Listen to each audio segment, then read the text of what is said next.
अस्सलाम वालेकुम friends, welcome to my channel. Permutation के कंप्लीट कंसेप्ट को समझने के लिए ये वीडियो आखिर तक लाजमी देखिएगा।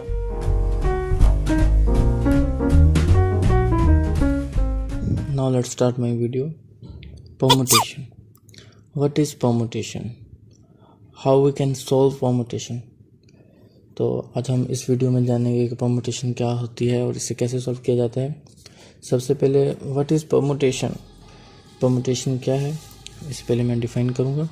Permutation, a permutation of a set x is a function f function है such that set from set x to set x that is bijective mapping। दरअसल परमुटेशन जो है ना वो बाइजेक्टिव मैपिंग को कहते हैं। बाइजेक्टिव मैपिंग का मतलब बाइजेक्टिव फंक्शंस में दो फंक्शंस आते हैं, एक 1-to-1 एक on-to। बाइजेक्टिव मैपिंग में 1-to-1 और on-to दो फंक्शंस आते हैं और परमुटेशन को बेसिकली बाइजेक्टिव मैपिंग ही कहते हैं। तो आइए पहले हम डिफाइन करते हैं what is 1-to-1 function and then what is onto function. सबसे पहले मैं डिफाइन कर रहा हूँ 1-to-1 function. 1-to-1 function, a function f such that from set x to set y is 1-to-1 if f of x is equal to f of y only when x1 is equal to x2। और 1-to-1 function उस functions को कहते हैं अगर x1 और x2 दो values हैं, अगर ये दोनों हम सेम लें तो हम इन्हें फंक्शन में पुट करेंगे तो हमारे पास आंसर भी सेम आना चाहिए after putting x1 and x2 in function. और इसकी एग्जांपल पहले करते हैं, बाद में इसे कन्वर्सली इस डेफिनेशन को डिफाइन करेंगे। इसकी एग्जांपल हम ले लेते हैं। हमने फ़र्ज़ कर लिया, सपोज कर लिया x1 एंड x2, इस केस में दोनों सेम है ना, तो हमने इन दोनों को सेम ले लिया है, 2 के बराबर रख लिया सपोज। और हमने फंक्शन ले लिया x2, यहाँ पे फंक्शन x2 ले लिया, putting values of x1 x2 मतलब कि ये दोनों सेम है इसलिए 2 के इक्वल है इन function. f of x1 is equal to f of x2 is equal to f of x, ये दोनों सेम है तो इससे मैंने जनरल फॉर्म लिख ली f of x is equal to x square में हमने ये वैल्यूज़ पुट कर देनी है और ये वैल्यूज़ पुट करके 2 का स्क्वायर 4 होता है, तो ये इसका आंसर 4 आ गया। और f of x1 is equal to f of x2, ये इस डेफिनेशन को सेटिस्फाई कर रहा है कि हमने x1 और x2 दोनों सेम ले लिए, तो बाद में हमने इन्हें फंक्शन में पुट किया तो हमारे पास आंसर भी जो फंक्शन का है वो भी 4 आ गया, वो भी सेम आया है। तो नेक्स्ट हम इसे देखते हैं कन्वर्सली। इसे हम कन्वर्सली भी डिफाइन कर सकते हैं। अगर if x1 is not equal to x2, अगर x1 और x2 दोनों इक्वल नहीं हैं तो ज़ाहिर बात है कि जब हम इसे फंक्शन में पुट करेंगे तो हमारे पास फंक्शंस की वैल्यू भी डिफरेंट आएगी। तो इसके लिए हमने एक एग्जांपल लेते हैं। सबसे पहले x1 हमने ले लिया 2, x2 ले लिया 3, ये दोनों सेम नहीं है। ये कन्वर्सली वाला फंक्शन हम कन्वर्सली वाली कंडीशन है f of x1 is equal to x square, वही सेम फंक्शन ले लिया, f ऑफ x2 भी वही सेम फंक्शन होगा।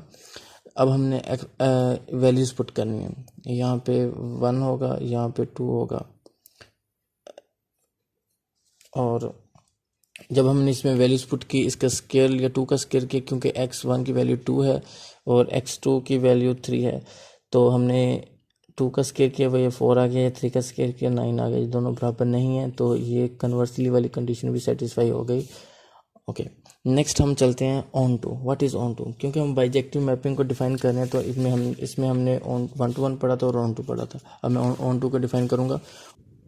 ऑन टू फंक्शंस वो फंक्शंस होते हैं, the functions f is onto y if the range of f is y। In short ये कि range of f is improper subset of y। याद रखें इम्प्रॉपर सबसेट है, ये प्रॉपर सबसेट नहीं है, ये इम्प्रॉपर सबसेट है। अगर ये प्रॉपर सबसेट आ गया तो ये फिर ऑन टू फंक्शन नहीं होगा।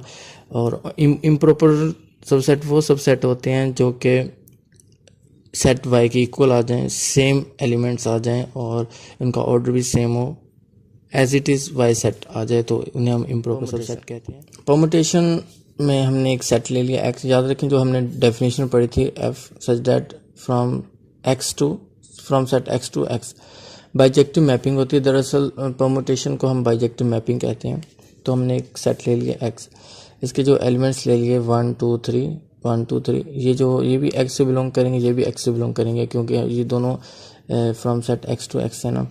तो हमने 1 की इमेज, ये एक परमुटेशन को सिंपल फॉर्म में लिखा है, हम इसे ऐसे लिखते हैं सिंपल फॉर्म में, f इज इक्वल टू 1 का इमेज 2 है, 2 का इमेज 1 है, 3 का इमेज 3 है। ये एक परमुटेशन इसलिए हुई क्योंकि ये 1 to 1 भी है और ऑन टू फंक्शन को भी सेटिस्फाई कर रही है, तो इसे हम परमुटेशन कहेंगे। तो एक और एग्जांपल ले ली मैंने, सपोज की हुई है कोई भी परमुटेशन है, इसका जो सेट लिया है इसमें 3 एलिमेंट्स हैं। तो मैंने दूसरी एग्जांपल ली 1 2 3, ये एज इट इज़ लिख लेंगे, 1 की इमेज 3 है, 2 की 2 है, 3 की 1 है, तो इसको हमने सिंपल फॉर्म में लिख लिया, ये भी परमुटेशन होगी। इसे हम एक और फॉर्म में लिख सकते हैं, इसकी डेवलप फॉर्म, इसको हम आगे जब सॉल्व करेंगे तो इसे हम इस फॉर्म में लिखेंगे। तो इसको लिखने का तरीका ये है कि 1 का इमेज 2 है ना, 1 का इमेज 2 है, f is equal to bracket डालेंगे 1 का इमेज 2, 2 का इमेज 1, ये जो नीचे आ रही हैं एंट्रीज ये इमेजेस हैं, और 3 का इमेज 3 है, ये इसको हमने इस फॉर्म में लिख लिया।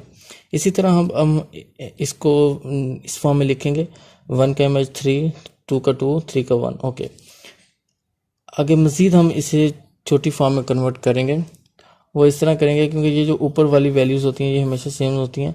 मैं आगे वीडियो में इंशाल्लाह आपको ये परमुटेशन बनाना बताऊंगा कि कैसे बनाते हैं। तो 2 1 3 2 1 3 हमने ये जो नीचे वाली इमेजेस होती हैं उन्हें लिखना होता है 2 1 3 2 1। इसी तरह इसको लिखेंगे, इसकी इमेजेस 3 2 1। ओके, और इसके अब ऑर्डर कैसे फाइंड किया जाता है उसकी और डेफिनेशन मैंने लिखी है, length of elements in F ये वाली परमुटेशन, ये भी एफ है। इसकी लेंथ मतलब कि इसकी नंबर ऑफ एलिमेंट्स, इसमें कितने एलिमेंट्स हैं, 3 एलिमेंट्स। तो यहाँ पे एग्जांपल के साथ सॉल्व किया है, एफ इज इक्वल टू 2 1 3, ये एग्जांपल ले ली, इसके कितने नंबर्स ऑफ एलिमेंट्स हैं 1 2 3 3, इसका ऑर्डर भी 3 होगा, जितने एलिमेंट्स होते हैं उतना ही इसका ऑर्डर होता है। सिमिलरली एक एग्जांपल ले ली, अब इस एग्जांपल में मैंने डायरेक्ट S7 का 7 में से एक परमुटेशन लिखी है। तो अब हम इस फॉर्म को यूज़ नहीं करेंगे, डायरेक्ट इस फॉर्म को यूज़ करेंगे। आगे जाकर मैं बताऊंगा कि इसे कैसे यूज़ करते हैं। तो एक सपोज करें हमने S7 में से एक परमुटेशन ले ली, उसे इस तरह लिख लिया, और मैंने बताया था कि जो इमेजेस होती हैं उन्हें लिखना होता है 2 3 4 5 6 7 1, हमने लिख ली इमेज। और अब इसका ऑर्डर फाइंड करना है। ऑर्डर फाइंड करने का तरीका हमने पढ़ा है ऊपर, नंबर ऑफ़ एलिमेंट्स, इसमें कितने एलिमेंट्स हैं, इसमें एलिमेंट्स 7 है, तो इसका ऑर्डर भी 7 होगा। तो आइए मैं यहाँ से आपको बताता चलूँ कि इस फॉर्म से, ये जो हम छोटी फॉर्म में कन्वर्ट किया है, सिंपलर फॉर्म में कन्वर्ट किया है, इससे हम वापस बैक कैसे जाते हैं परमुटेशन में इस फॉर्म में। ये देखें, अगर हमने ये लिखी हुई है 2 लिख लेना है ऊपर, जो इससे आगे वाला होगा वो इसकी इमेज होगी, 2 की इमेज 3 है। ओके, 3 लिख लिया, अब हमने यही 3 आगे ले जाना ऊपर, और 3 की इमेज 4 है, 4 आ गया, फिर 4 को ऊपर ले जाना, 4 की इमेज 5 है, फिर 5 को ऊपर ले जाना, 5 की इमेज 6 है। इसी तरह हम सोन चलते गए 1 तक आ गए। इस तरह हम परमुटेशन लिख सकते हैं सिंपल फॉर्म से। अब मैं आपको बताऊंगा कि हम S3 की परमुटेशंस कैसे लिख सकते हैं। तो सबसे पहले मैंने डेफिनेशन को रिकॉल किया, f such that from set x to set x हमने ले लिया ये, और ये नोटेशन होती है परमुटेशन के सेट को लिखने के लिए। इसका मतलब होता है कि मॉड ऑफ x, ये x के कितने एलिमेंट हैं, 3, तो मतलब कि इसका ऑर्डर क्या होगा, 3 ऑर्डर है, तो इसकी जगह हम लिख सकते हैं S3। ओके, फिर हमने इसके लिखनी है परमुटेशंस लिखनी है। परमुटेशंस हमें कैसे पता चलेगा कि इसमें कितनी परमुटेशंस आएंगी, उसके लिए फार्मूला है 3 फैक्टोरियल, जितने भी एलिमेंट्स होंगे सेट के उसका फैक्टोरियल। अगर यहाँ पे n एलिमेंट्स हैं तो n का फैक्टोरियल एंड सो ऑन। तो मैं आपको बताता हूँ कि ये फैक्टोरियल, ये देखिए हमने सपोज करें 2 सेट ले लिए x और x, दोनों सेम सेट ले लिए। अब वो फैक्टोरियल का फार्मूला कहाँ से आया, उसका एक कंसेप्ट, ये हमने 3 एलिमेंट्स लिख लिए 1 2 3 1 2 3। ओके, इस 1 को हम किसके साथ, 1 के साथ भी मिला सकते हैं, 2 के साथ भी मिला सकते हैं, 3 के साथ भी मिला सकते हैं। मतलब कि हमारे पास 3 चॉइसेस हैं इसको मिलाने के लिए। 1 के साथ भी मिला सकते हैं, 2 के साथ भी मिला सकते हैं, 3 के साथ भी मिला सकते हैं, इसलिए मैंने यहाँ पे लिख दिया 3 चॉइसेस। तो नेक्स्ट 2, अब हमने सपोज करें इसे इसके साथ मिला दिया, इसको 2 के साथ भी मिला सकते हैं, 3 के साथ भी मिला सकते हैं, ये आपकी मर्जी है। तो मैंने 1 के साथ मिला दिया। अब आए 2 पे। अब हमने 1 को तो फिक्स कर दिया, 2 पे आ गए। 2 को मिलाने के कितने चॉइसेस हैं, 2 को हम 2 से भी मिला सकते हैं, 3 से भी मिला सकते हैं, तो हमारे पास 2 चॉइसेस हो गई। तो हमने चलो इसे 3 के साथ मिला दिया। तो अब बच गया 3 को तो हमारे पास एक ही चॉइस है कि हम इसे इसके साथ मिला दें। तो अब हम जो इस साइड पे जो चॉइसेस हैं इन्हें मल्टीप्लाई कर देते हैं 3 2 1, तो हमारे पास ये 6 आ गया, मतलब कि 3 का फैक्टोरियल। इसी तरह एक एग्जांपल और ले लें, या सेट एक्स ले लें, उसमें 4 एलिमेंट्स लिख लें। तो सिंपलर फॉर्म हमने बना ली कि हम जो भी एलिमेंट्स होंगे सेट के उसके साथ फैक्टोरियल डाल के हम उसके एलिमेंट्स को अब हमने ये बना लिया कि इसके 6 आ गए, 1 2 3 4 5 6। अब मैंने लिख लिया S3 is equal to identity F1 F2 F3 and so on. अब आइडेंटिटी, वही आइडेंटिटी में सेम एलिमेंट्स होते हैं, 1 की इमेज 1 होती है, 2 की इमेज 2 होती है, 1 की इमेज 1, 2 की इमेज 2, 3 की इमेज 3। वही ये वाली परमुटेशन को मैंने इस फॉर्म में लिख लिया। अब हम इसे लिखने का तरीका, पहले हमने 6 F5 तक जाएगा ना, 6 इस तरह लिख लेने, कॉलम्स बना लेने 6, उसमें 1 2 3 1 2 3 1 2 3 1 2 3 लिख लेना 6 में। इसे लिखने का तरीका यह होता है कि 1 2 3 तो आइडेंटिटी में तो सेम आएंगे। आइडेंटिटी के बाद ये हमने 1 से स्टार्ट किया था, ये हम 2 से स्टार्ट करेंगे, 2 3 1। अब ये 2 से किया था, ये नीचे वाला 3 से करेंगे, 3 1 2। और अब ये कंप्लीट हो गया, मतलब कि 3 एलिमेंट्स थे सेट के, तो हमने फिक्स कर लेना है। फर्स्ट नंबर पे 1 को फिक्स कर लेना है। तो 1 को फिक्स कर लिया तो हमारे पास बाकी के 2 एलिमेंट्स बच गए। अगर हम 1 को फिक्स करेंगे तो 2 3 बच जाएंगे। तो हम इसे लिख सकते हैं 2 3 लिख सकते हैं या 3 2 लिख सकते हैं। तो 2 3 तो हमने ऊपर लिखा हुआ था, अब हम इसे 3 2 लिखेंगे। ओके, 1 वाली ख़त्म होगी वैल्यू।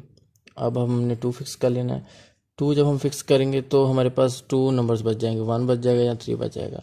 तो हमने 1 3 लिख लिया और 3 1 ऊपर लिखा हुआ था, इसलिए हमने 1 3 लिख लिया, ये भी कंप्लीट हो गया। अब हमने 3 को फिक्स कर लिया सिमिलरली 2 1, क्योंकि 1 2 ऊपर लिखा हुआ था। तो हमारे पास ये 6 परमुटेशंस बन गई। अब हमने इसे इन परमुटेशंस को इसमें वैल्यूज पुट की हैं, identity F1 F2 F3 F4 F5। अब हमने ये वैल्यूज पुट कर दी सिंपल। अब हमने इसे सिंपल फॉर्म में लिखा है, ये वही जो पीछे हमने सॉल्व किया था, 1 2 3 2 3 1, ये ऑर्डर 2 आ गया। अच्छा, ये लिखने का तरीका देख लें, ये वाला है, यहाँ पे जिनकी इमेजेस सेम आ जाएं वैल्यू के, जैसे 1 1 ये सेम है ना, तो हमने इसको निगलेक्ट कर देना है, इसको नहीं लिखना। जब हमने इस फॉर्म में लिखना है सिंपल फॉर्म में, तो हमने सिर्फ 3 2 को लिखना है। अगर ये इसमें 3 वाला सेम आ रहा है तो हमने 2 1 लिख लिया, इसमें 2 वाला सेम आ रहा है तो हमने 3 1 लिख लिया। में मैं S4 की बनाना सिखाऊंगा, उससे फिर आपको ये S3 का भी और कंसेप्ट क्लियर हो जाएगा।